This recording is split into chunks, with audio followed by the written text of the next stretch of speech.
ازيكم حبايبي عاملين ايه؟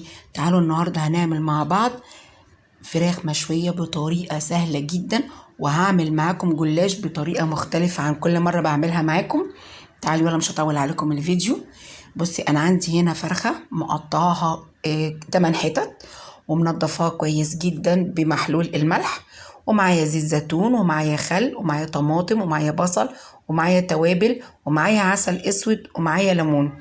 التوابل بتاعتي عبارة عن ملح وفلفل وكاري حار وتتبيلة فراخ مشوية وبابريكا ومرقة دجاج بودر، وكل التوابل دي كلها هكتبها لكم في صندوق الوصف.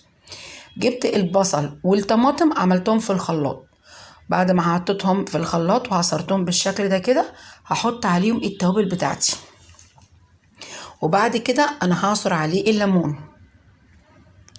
عايزه اقول لك التتبيله دي انا بحب ان انا اعملها تقعد معايا وقت طويل، يعني كام ساعه. لو عملتيها بالليل وصبحتيها تاني يوم شويتيها برضو هتبقى جميله جدا، لان كل ما التوابل تبقى موجوده في الحاجه بتاعتك اللي بتشويها بتدي طعم حلو قوي. بعد كده انا حطيت الخل وحطيت معلقه كبيره من العسل. عايزه اقول لك العسل بيدي طعم حلو قوي، عسل اسود عسل نحل، حطيتي مكانها سكر بيدي طعم حلو برضو في الاكل. وجيت عشان تطري بقى الفراخ حطيت زيت زيتون. عايزه تشوي اي حاجه عشان تطري معاكي الشوي بتاعك، إذا كان لحمه او فراخ، زبادي او الزيت. بعد ما عملت التتبيله بتاعتي حطيتها في الفراخ كلها كده وسبتها هنا وقت طويل، كنت عاملاها من الصبح وشويت بالليل.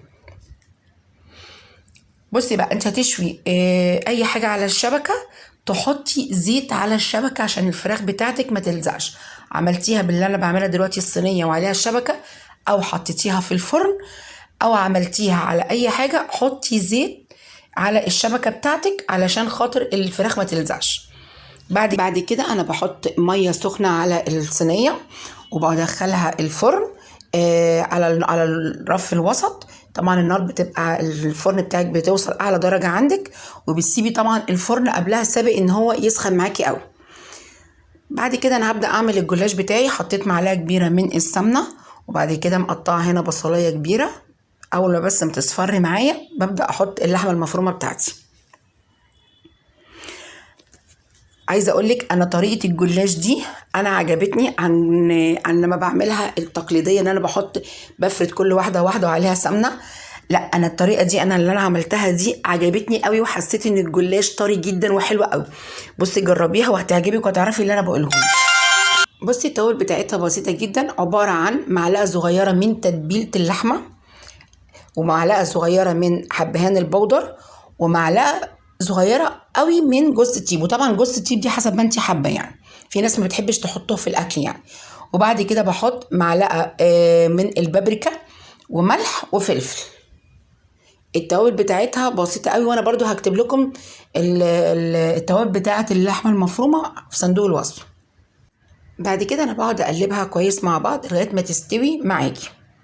بصي بقى، انا عايزه اقول لك ان الجلاش جبت لفه الجلاش وهي ملفوفه كده، بقيت اقطعها بالسكينه كلها لغايه ما عملتها زي الايه، شرايح كده. عايزه اقول لك الطريقه دي بسيطه قوي وسهله قوي ومتاخدش معاكي وقت، وانت حتى بترصي الصينيه سهله قوي. يعني مش متعبه تلفي تحطي واحده وتحطي معلقه سمنه وترجعي تحطي واحده تانية. لا لا، تقطيعه الجلاش دي فعلا الفكره دي عجبتني جدا، وانا هعملها على طول. بص انا جبت هنا صينيه وحطيت عليها السمنه، وادي بصي الجلاش مقطعاه بالشكل ده كده. طبعا هرص اول حاجه، وبعد كده حطيت عليها سمنه من فوق. بعد كده جبت اللحمه المفرومه وابتديت حطيت هنا عليها من فوق. انا قسمت هنا اللحمه المفرومه على مرحلتين، حطيت اول طبقه لان انا هعملها هنا كذا طبقه. بعد كده انا جبت الجلاش بتاعي حطيت تاني، حطيت على اللحمه المفرومه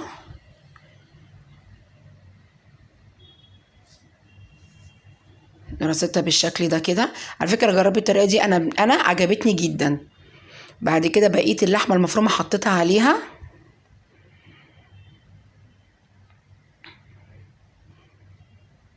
عايزه اقول لك يعني انت لما بتيجي تعمليها عادي بتعملي مثلا كذا طبقه جلاش وبعد كده مره واحده لحمه المفرومه وبعد كده بقيه الجلاش. لا دي عملت معايا عملتها 3 طبقات، مرتين من اللحمه المفرومه يعني و3 طبقات من الجلاش. عايزه اقول لك كانت خطيره خطيره، انا بصراحه عجبتني قوي. بعد ما عملتها بالشكل ده كده رصيتها كده خلاص. طبعا حطيتها من فوق، حطيت لها سمنه. بعد كده انا عندي جبت كوبايه من اللبن وعليها بيضه، ضربتهم كويس جدا وحطيتها عليهم. بعد كده انا دخلتها الفرن. ادي الفراخ المشويه طلعت معانا، عايزه اقول لك لونها وطعمها وريحتها كانت قلبه البيت. وهنا الجلاش خطير خطير، انا عجبني جدا ويا ريت تعملوا الطريقه دي هتعجبكم قوي. ويا رب يكونوا استفدوا من فيديو النهارده. ولو عجبك الفيديو ما تنسيش تعملي لايك وشير، ولو اول مره تشوفيني يا ريت تشتركي في القناه مطبخ نيمو طلعت. والف هنا وشفا.